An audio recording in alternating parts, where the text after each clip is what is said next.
जब सुने के होई भोजपुरी गाना, बस बजे के चाही गाना।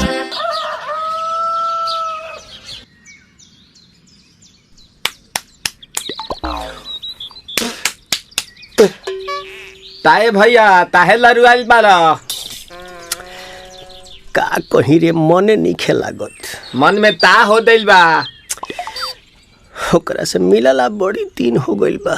ते तला थे हो ओकरे से ओ तला थे ते तला थे थाप थाप बतावन ना मल दे आ था बुद्ध दैनी ये दो बात तो ही का हमारे भी दो दाल बा मिलवा दे मिलाऊ ना आवा थू ना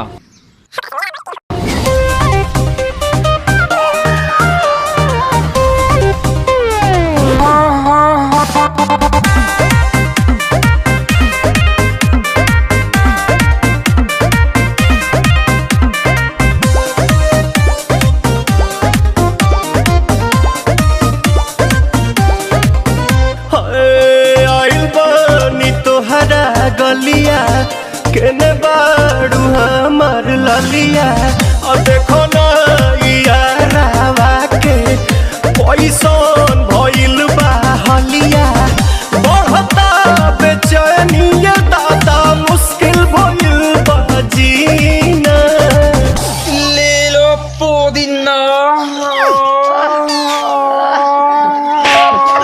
पुदीना लेला पुदीना लेला पुदीना लेला पुदीना भरिया के हसीना